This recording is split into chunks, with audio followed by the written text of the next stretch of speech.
ചരിത്രം കുറിച്ച് എമ്പുരാൻ 2 ദിവസം കൊണ്ട് 100 കോടി ക്ലബിൽ ഇടം പിടിച്ച ആദ്യ മലയാള സിനിമയായി മാറിയിരിക്കുകയാണ് എമ്പുരാൻ.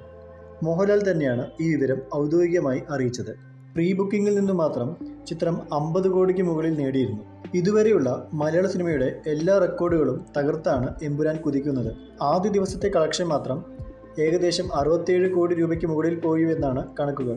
എമ്പുരാൻ കേരളത്തിൽ നിന്ന് മാത്രം നേടിയത് ഏകദേശം 14 കോടി 7 ലക്ഷം രൂപയോളം വരും.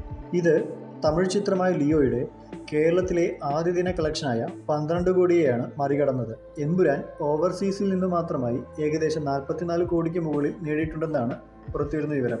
ഇത് ഇന്ത്യൻ സിനിമാ ചരിത്രത്തിലെ തന്നെ ഏറ്റവും വലിയ കളക്ഷൻ റെക്കോർഡായിട്ടാണ് പറയപ്പെടുന്നത്.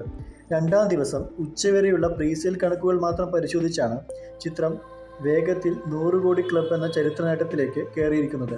മോഹൻലാൽ, പൃഥ്വിരാജ് അടക്കമുള്ളവർ ഇത് ഔദ്യോഗികമായി തന്നെ സോഷ്യൽ മീഡിയ വഴി അറിയിക്കുകയായിരുന്നു. മലയാള സിനിമയുടെ ബോക്സ് ഓഫീസ് കളക്ഷനിലെ രാജാവ് മോഹൻലാൽ തന്നെയാണെന്ന് അടിവരയിടുന്ന തരത്തിലുള്ള പ്രകടനമാണ് എമ്പുരാൻ ബോക്സ് ഓഫീസിൽ പ്രകടിപ്പിക്കുന്നത്. എമ്പുരാനെയും ചേർത്ത് നിലവിൽ 3 100 കോടി ചിത്രങ്ങളാണ് മോഹൻലാലിന്റെ പേരിലുള്ളത്. പുലിമുരുകൻ, ലൂസിഫർ തുടങ്ങിയ ചിത്രങ്ങളാണ് എമ്പുരാനെ കൂടാതെ 100 കോടി ക്ലബിൽ ഇടം പിടിച്ച മറ്റു 2 ചിത്രങ്ങൾ. ലോകമെമ്പാടും റിലീസ് ചെയ്ത ചിത്രം എല്ലായിടങ്ങളിലും നല്ല മികച്ച പ്രകടനമാണ് കാഴ്ചവെക്കുന്നത്.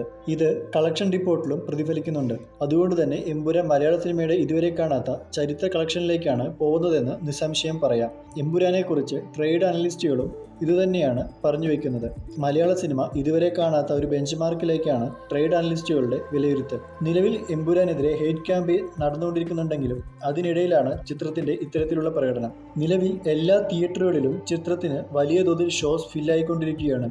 ഇതേ രീതിയിൽ തന്നെ മുന്നോട്ട് പോവുകയാണെങ്കിൽ അധികം വൈകാതെ തന്നെ എമ്പുരാൻ 200 കോടിയും മറികടക്കുമെന്നാണ് കരുതുന്നത്.